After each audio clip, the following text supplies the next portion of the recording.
So can Donald Trump and Elon Musk fire both the IRS and the Fed? That's the subject of today's video, and welcome to our chaotic timeline. Unfortunately, population us. These are the headlines breaking right now. Head of IRS being ousted amid Treasury's power struggle with Elon Musk. Basically, Scott Bessent's head of Treasury. Him and Musk don't see eye to eye, and he doesn't like it when Elon Musk tries to go around him. This guy here was, I guess, going to be the nomination to take over the IRS. His name is Gary Shapley. Musk was pushing him. Now he's being picked, or unpicked, I should say, is a better way to say it. It says Trump to pull pick for acting IRS commissioner after only 3 days. This is how crazy chaotic this is. And it says here, as if in the Wall Street Journal, this is the fifth person this year over trying to head the IRS. It's really hard to keep track, and they keep changing from day to day. The latest news now is that Trump is trying to figure out a way to fire Fed Chair Jerome Powell. This says Trump studying if removing Powell is an option. Let's listen to what Powell has to say about this kind of stuff. Looking ahead, looking forward, the new administration is in the process of implementing substantial policy changes in 4 distinct areas: trade, immigration, fiscal policy, and regulation. These policies are still evolving, and their effects on the economy remain highly uncertain. As we learn more, we will continue to update our assessment.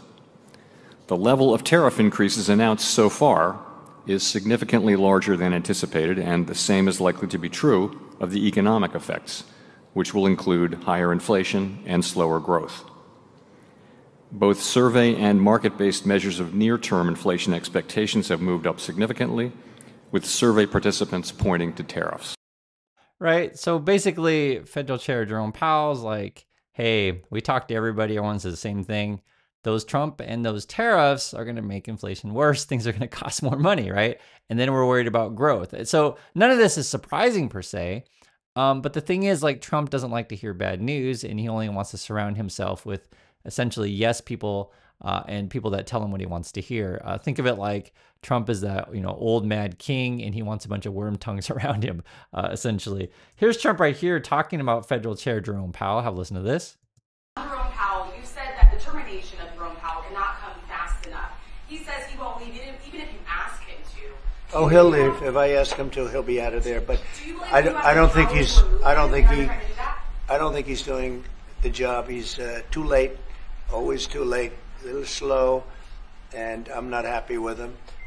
I let him know it, and if I want him out, he'll be out of there real fast, believe me. So that's according to Trump. If I want him out, he'll be out real fast, believe me. And this is what the fight is all about, essentially, guys, is how do we collect money? Who do we collect money from? Trump wants to be, basically the king and essentially control the IRS and such, to where, in the old days, you'd have this guy run around the horse and just go to village to village and say, hey, give me all your money. And if you don't, send your firstborn, I guess, to serve the king, then they're like, oh, you have to give me double money. I'm just kind of thinking, and telling you guys about the kind of world that Trump wants, that sort of that gamey, throny kind of stuff. And essentially, if you don't kiss the ring, you're out. We're going to fire you. Actually, when asked about this, Federal Chair Jerome Powell had an interesting answer. Have a listen. I guess the other question is, to follow up on Victoria's question, do you believe the president has the power to fire or demote you, and has the Fed determined the legality of a president demoting at will any of the other governors with leadership positions? Not permitted under the law. Not what? Not permitted under the law. Thank you. so it doesn't get much clearer than that, right? So Fed Powell's like, yo, not permitted under the law. And this is, obviously a problem because Donald Trump and Elon Musk don't seem to care about the law, don't seem to care about the Constitution. And what this all boils down to is, are we going to maintain a system of, independent bodies, independent thinkers, independent markets, where, things are determined by literally your point of view, your independent thinking, or are we going to be in a world to where everyone's a bunch of, yes people? I'll just say this, guys, if you come to my channel, I literally have my own thoughts. I say whatever I want. I don't have a script or anything like that. I can't say that about everyone. A lot of people out there in the world are yes people. That's just the reality of it.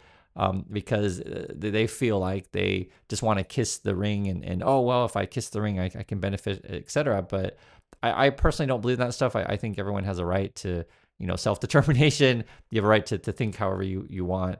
And that's sort of why I always present things in these ways. Some people don't like that. And this is a sad part of the world. There are actually a lot of people that just want to be told what to think. And frankly, that bothers me, and I try not to do that. But I'm just saying, there are different points of views on this kind of stuff.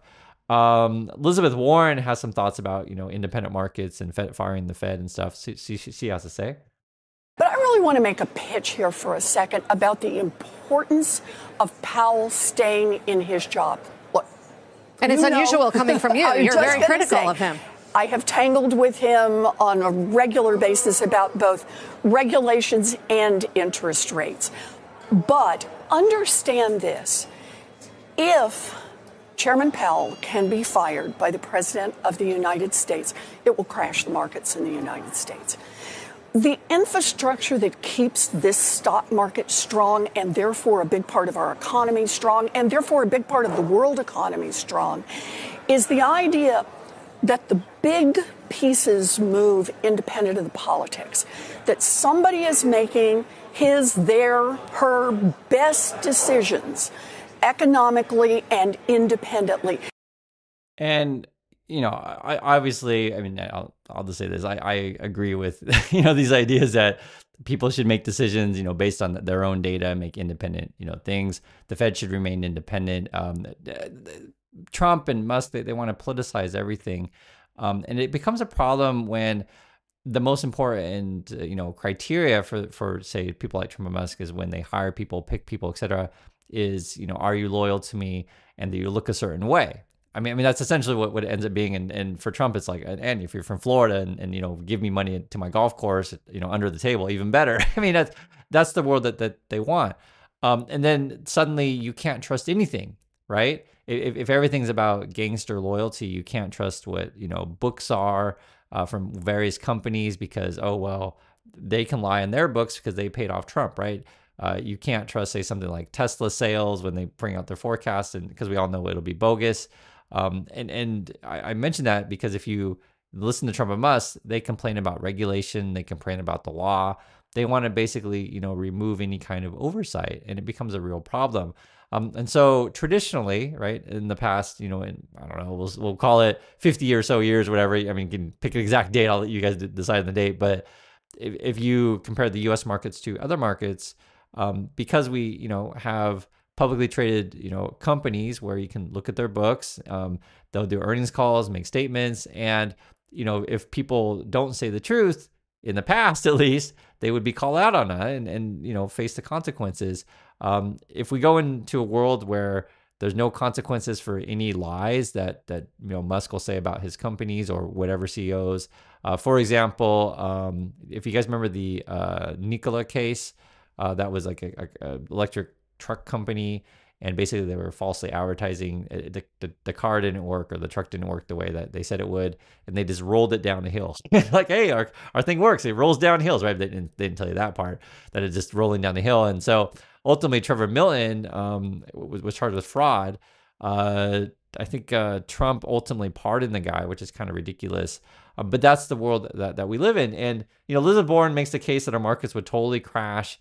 I'll just say this: people would lose trust in the markets 100%. I don't disagree, because we've already seen that around the world. When you look at a market, we'll just say, like, if I said, hey guys, Putin has this great company in Russia, and the CEO in Russia told me it's all really great, and he's saying that they're going to build robots next year, and all these robots are going to be so awesome, and you're all going to be rich. And you ask them about their books, and they show you these numbers that don't really add up or make sense. Would you invest in something like that? We don't want necessarily the market in the USA to all turn into basically cryptocurrency and Tesla stock, which is all meme stuff. And that's sort of the way that we've been going lately. And it's also based on a lot of hype, be it on social media or right-leaning news sources. So let me show you an example of sort of the way they talk. This is over at Fox News. That's Hassett. He is the guy that works closely with Trump on economic policy, and he was talking about, that was the one where the story came today where they're looking at possibly firing the Fed. Have a listen to what they have to say. Just give a different perspective. How long is it going to take to fire up a semiconductor plant, to fire up, plants in America that actually will produce the things that are deemed so critical for this country?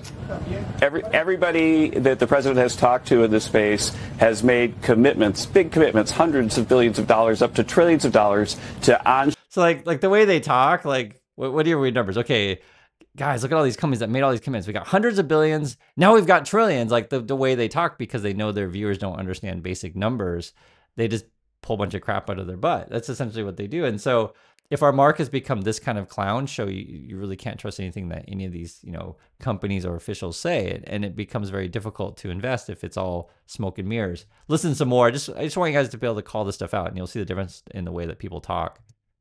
Sure, the foundries that we need to make sure that America has great semiconductors, the best semiconductor industry in the world, and actually very, very secure national security as well. And so right now there are things that are coming online that we negotiated last time, and then there's a horse race to see who can get here the fastest. And I think that the horse that wins that race is going to have the biggest prize. So according to him, all this money is coming in. It's a horse race, right? To give the money, going as fast as you can on your jockey, and it's trillions of dollars. I mean, and you have to remember this for these people: a handshake and a pledge, they're counting that as being money in the bank, right? So that's why I always caution you on that kind of stuff, because Trump promises, tons of jobs all the time, the same way that Elon Musk promises all this new technology all the time. But ultimately, are you going to deliver? Right? And maybe not. Maybe none of this stuff ever comes. And then Fox News will just kind of promote this hype. Listen to how she talks. Well, I mean, I wish the markets would understand that. That is huge. Okay, that is huge that the president has been able to negotiate corporate America to fire up manufacturing plants here to make some of the most essential things. Right? So they're just like, that is huge. That is huge. I wish markets would understand, meaning that the markets right now are like, boy, those tariffs don't look good. I can't trust anything that Trump says. I don't believe it, right? But they're like, you got to understand markets. It's huge. It's huge, right? And so, what's going to happen in the future? This is just my opinion on this.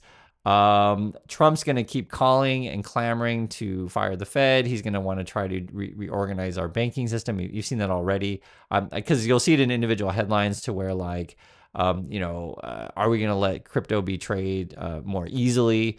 Are we going to let people borrow money to, leverage into crypto more easily? Trump himself, his company, what's it called? It's hard to keep track of this stuff because they're in crypto. They've introduced a new like stable coin thing is what they've been calling it.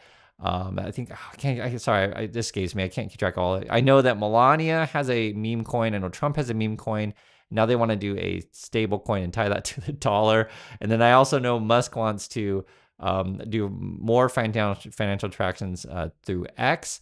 And they also want to digitize as much as possible the U.S. financial transactions between departments and also all of your tax returns and the way we file everything. So meaning that to try to make it more clear, they want to get rid of paper checks. So for those of you, say, who want your tax return or whatever with paper, they want to completely get rid of that kind of stuff, and also the way that any agencies do things. So my feeling is that Musk probably wants to try to funnel all the money through him.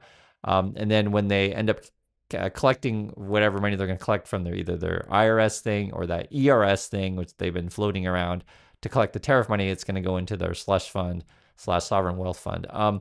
I know we cover a lot, and if you've never seen my channel before, you're like, what the heck is all this stuff that Chris is talking about? Hang out in the channel. It'll start to make sense the more that you see this stuff.